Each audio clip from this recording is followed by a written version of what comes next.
आदर्श नगर में माँ ठाकुराणी पूजा रायगड़ा जिला गुणपुर सहर स्थित आदर्श नगर ठारे शुक्रवार ठारू माँ ठाकुराणी पर्व आरंभ होईछि।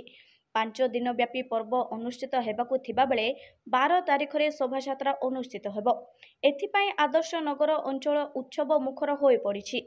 माँ को पूजा अर्चना शांति श्रृंखलार सहित संपादन करने निमंते कमिटी तरफरु महिला कमिटी, विद्युत नियंत्रण कमिटी, स्वेच्छासेवी कमिटी, खाद्य कमिटी, माँ को भोग को सुचारू रूपे परसिबा पई कमिटी, परिचालना कमिटी, पूजा मंडप नगर परिभ्रमण कमिटी, मनोरंजन कमिटी, मंच परिवेषण कमिटी, स्वास्थ्य कमिटी, अग्नि विभाग कमिटी, खाद्य विभाग कमिटी, चित्रालय कमिटी इत्यादि गठन कराई विभिन्न दायित्व को कमिटी को न्यस्त करा जायथिबा बेले माँ को पाद को उक्त नगरर 14 कोटी साही को नहीं अनुष्ठित होईछि।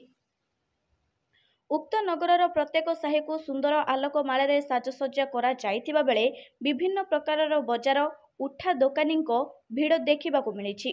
शुक्रवार राति 2टारे माँ को पाद उक्त नगरर महिला और पुरुषों समावेश अणा जाइथिला।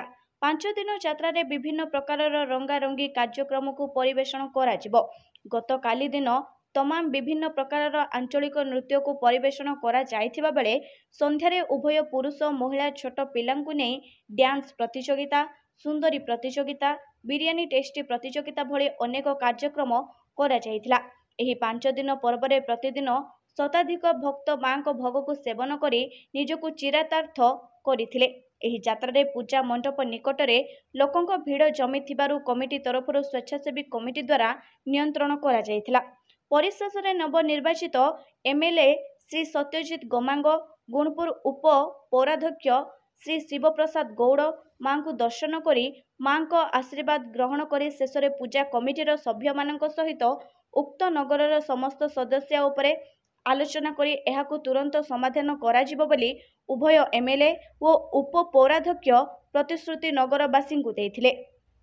गुणपुर पेदिना संतोष रिपोर्ट, मानवाधिकार न्यूज इंडिया।